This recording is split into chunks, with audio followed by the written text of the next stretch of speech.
দেশনেত্রী বেগম খালেদা জিয়া দুনিয়াতে আর নেই।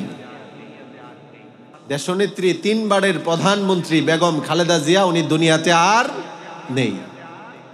আপনারা সবাই জানেন 3 বারের প্রধানমন্ত্রী দেশনেত্রী বেগম খালেদা জিয়া তিনি অসুস্থ আছেন। সকল শ্রেণীর সকল মানুষ ওনার সুস্থতার জন্য দোয়া করতেছেন, ঠিক কিনা বলেন? সবাই ওনার সুস্থতার জন্য। উনি একজন মুসলমান, উনি একজন দেশের সাবেক প্রধানমন্ত্রী ছিলেন। দেশের জন্য, দেশের মানুষের জন্য ওনার অবদান কোনো ক্ষেত্রে কম না, ঠিক কিনা বলেন? সকল শ্রেণীর মানুষ দল মত নির্বিশেষে সবাই দোয়া করতেছে।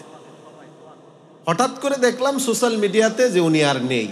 আমি ভাবলাম যে হয়তো নেই, তো একটা মুমিন মুসলমানের মৃত্যুর সংবাদে একজন মুমিন মুসলমান তৎক্ষণাৎ করণীয় যে আমল, আউযুবিল্লাহ বিসমিল্লাহ সহকারে সূরা ফাতিহার সূরা ইখলাস 3 বার পড়া, ঠিক কিনা বলে? এই আমলটা করবেন। যখনই আপনার কানে কোনো মৃত্যু সংবাদ আসে সূরা ফাতিহা সূরা ইখলাস 3 বার পড়বেন। তাহলে আপনার মৃত্যুতেও যারা শুনবে আপনার জন্য তারা এই আমলটা করবে। সুবহানাল্লাহ বলেন। তারা এই আমলটা করবে, এই জন্য এই আমলটা সবাই করবেন। পরবর্তীতে দেখলাম না, চিকিৎসকরা ওনারা বলতেছেন যে ওনার অবস্থা অনেক নাজুক, অনেক খারাপ।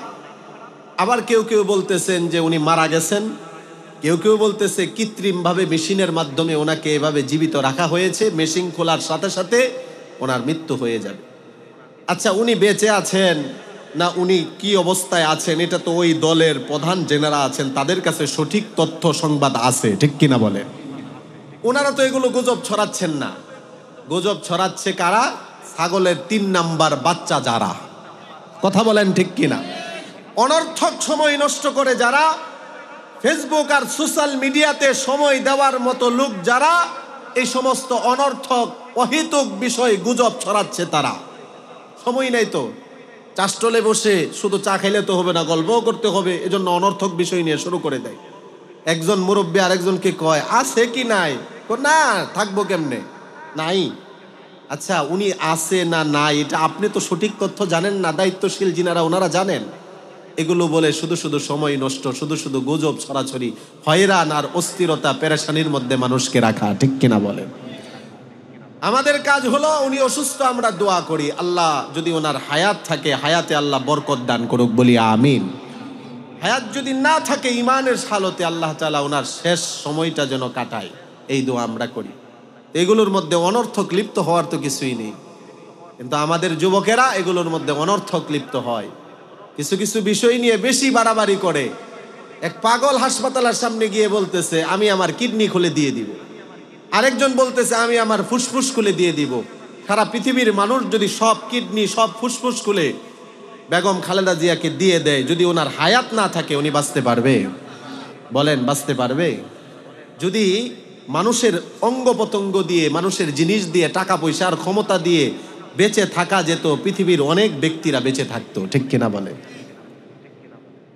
তো এগুলো অনর্থক বিষয়, অহিতুক বিষয়, এগুলোর মধ্যে গুজবের মধ্যে আমরা কান দিব না, ছড়াছড়ি করব না। যেই কথাটা বলতেছিলাম যে মানুষ অনর্থক বিষয়ের মধ্যে লিপ্ত আছে আর আসল জিনিস থেকে মানুষ দূরে আছে, আস্তে আস্তে এলেম জমিন থেকে উঠে যাচ্ছে, এটাও কিয়ামতের আলামত, বলেন ঠিক কিনা? সহিহ বুখারীর বর্ণনা, হাদিসের সংখ্যা হলো 1036 নম্বর হাদিস, 1036 নম্বর হাদিস। হাদিসটা একটু মনোযোগ দিয়ে শুনেন। আল্লাহর নবী বলেছেন লা তাকুমুস সাআতু হাত্তা ইউকবাজাল ইলমু, কিয়ামত ততক্ষণ পর্যন্ত হবে না যতক্ষণ পর্যন্ত জমিন থেকে আল্লাহ এলেম উঠিয়ে না নিবেন। প্রশ্ন করবেন হুজুর এলেম কিভাবে উঠে যাচ্ছে? কোরআনের 30 পারা তো 30 পারায় আছে, কোরআনের কোনো পারা তো উঠে যায়নি। এটার ব্যাখ্যায় আল্লাহর নবী মুসলিমের বর্ণনায় বলেন ইন্নাল্লাহা লা ইয়াকবিদুল ইলমা ইনতিজাআন ইয়ানতাজিউহু মিনাল ইবাদ। এলেমকে আল্লাহ কিতাব থেকে, সিনা থেকে উঠিয়ে নিয়ে যাবেন বিষয়টা এমন নয়। এলেম জমিন থেকে উঠে যাবে, তার ব্যাখ্যা হলো ওয়ালাকিন ইয়াকবিদুল ইলমা বিকবজিল উলামা। জমিন থেকে বড় বড় আলেমরা আস্তে আস্তে বিদায় নিয়ে চলে যাবে। বড় বড় আলেমরা চলে যাওয়া মানে দুনিয়া থেকে এলেম আস্তে আস্তে উঠে যাওয়া। নবীজি বলেছেন ২ নাম্বার কিয়ামতের আলামত, এই হাদিসের মধ্যে নবীজি বলেন ততক্ষণ পর্যন্ত কিয়ামত হবে না হাত্তা তাকসুরাজ জালাজিলু, যতক্ষণ পর্যন্ত বেশি বেশি ভূমিকম্প না হবে। কিছুদিন পরপরই ভূমিকম্প, ১-২ দিন, ১ সপ্তাহ ২ সপ্তাহ পরপরই ভূমিকম্প হয় কিনা মনে আছে কিনা? এই যে গত ২ জুমা আগেই এমন এক ভূমিকম্প হয়েছে, সারা দেশের মানুষ ভয়ে আতঙ্কিত হয়ে পড়েছে, বলেন ঠিক কিনা? ওই দিন জুমায় যে পরিমাণ প্রত্যেক মসজিদে মসজিদে মুসল্লি হয়েছিল, তার ৩ ভাগের ১ ভাগ মুসল্লি যদি প্রত্যেক মসজিদে ফজরে আসে, তাহলে কিয়ামত সহজে হবে না, ঠিক কিনা বলেন? যেই সকালে ভূমিকম্প হয়েছিল জুমার দিনে, এর আগের রাত্রে বৃহস্পতিবার রাত্রে আমার মাহফিল ছিল গাইবান্ধায়। মাহফিল শেষ করে গাইবান্ধা থেকে আসলাম, বাসায় ঢুকতে ঢুকতে সকাল ৯টা বেজে গিয়েছে। আমি আমার স্ত্রীকে, আমার ওয়াইফকে বলে দিলাম যে ৯টা বেজে গিয়েছে, ১ থেকে ১.৫ ঘন্টা ঘুমাবো, তারপরে ডাক দিবে, জুমা আছে, জুমার প্রস্তুতি আছে। ঘুমিয়ে পড়েছি, আমাকে ডাক দেওয়া লাগেনি, জমিনের কম্পনে আমার ঘুম ভেঙে গিয়েছে।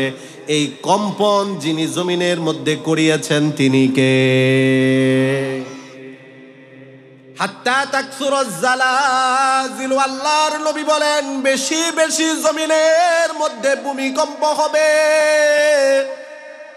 আর এই ভূমিকম্প কেন হবে? আমার আপনার আমাদের গুনাহের কারণে হবে। কথা বলেন ঠিক কিনা? যাহারাল ফাসাদু ফিল বাররি ওয়াল বাহরি বিমা কাসাবাত আইদিন নাস।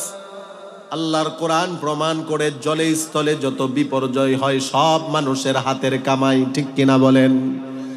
রাসূল ভূমিকম্প কেন বেশি বেশি হবে এটাও ১৫০০ বছর পূর্বেই বলেছিলেন।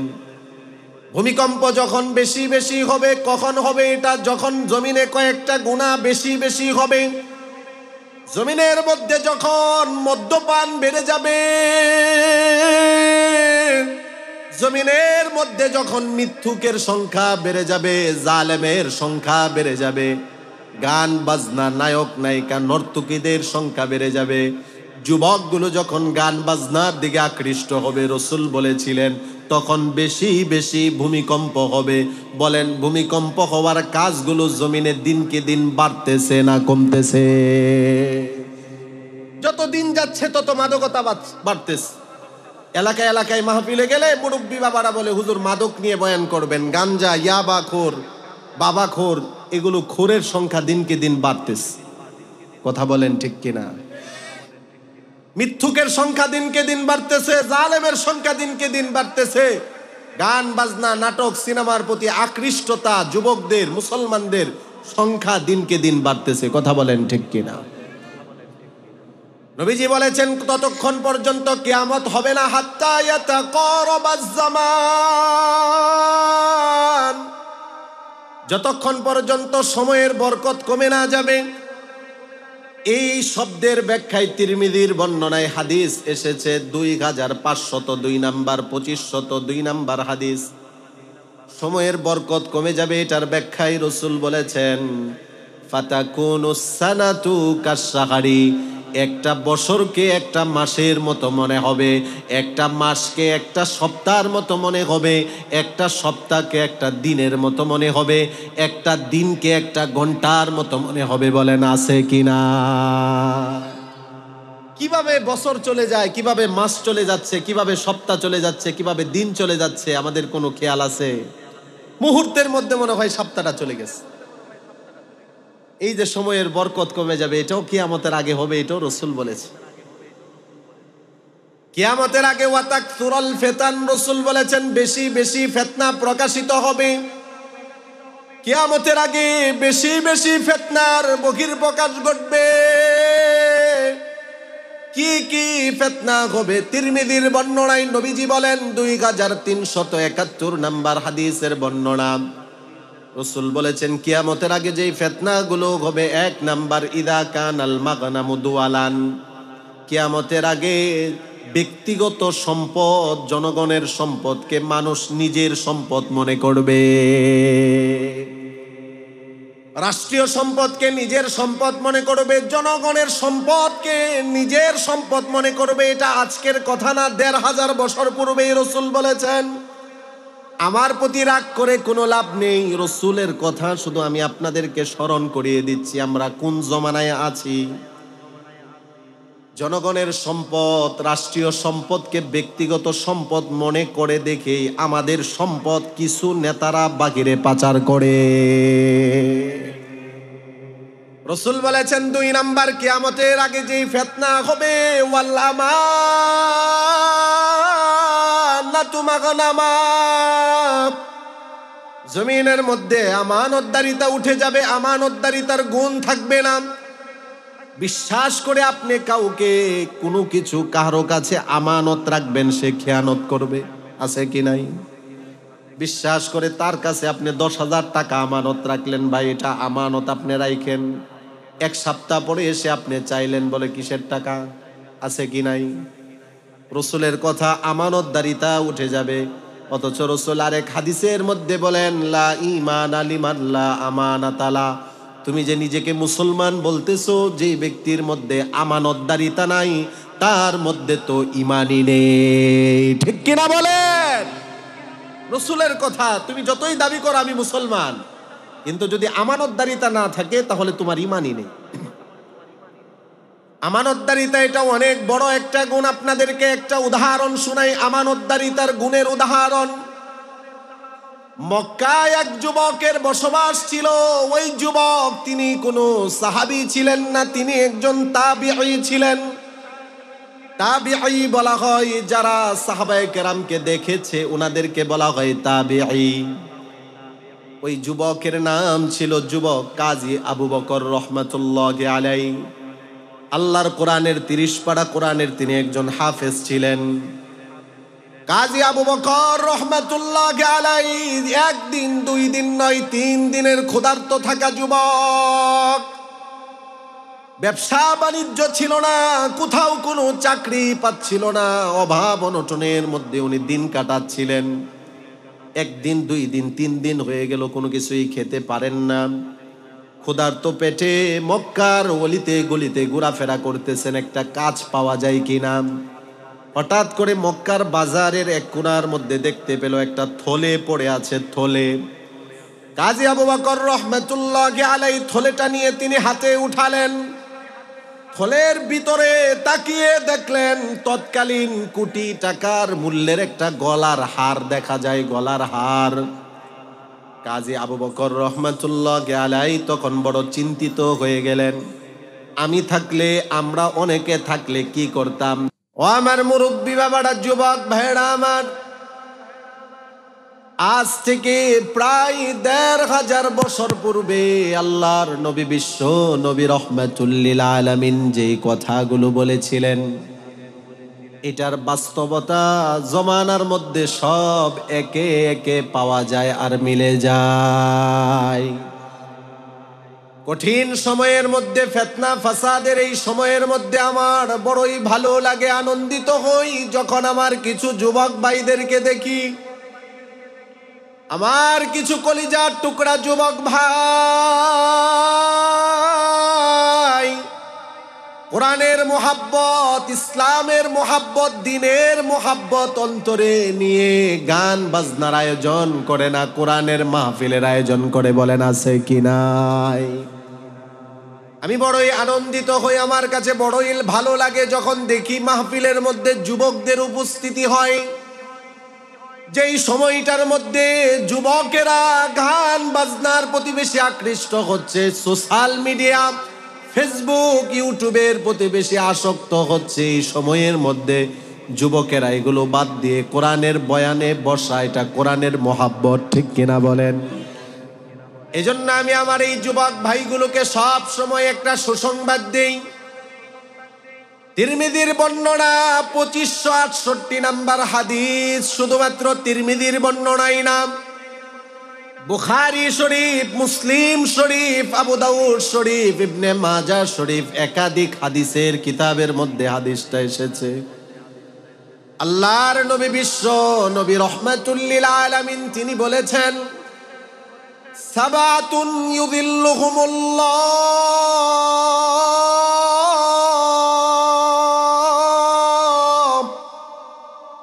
ফি যিল্লিহি ইয়াওমা লা যিল্লা ইল্লা যিল্লুহু। নবীজি বলেছেন, 7 শ্রেণীর মানুষকে আল্লাহ তাআলা ওই দিন আরশের ছায়ার নিচে জায়গা দিবেন, যেই দিন আল্লাহর আরশের ছায়া ছাড়া কোনো ছায়া থাকবে না।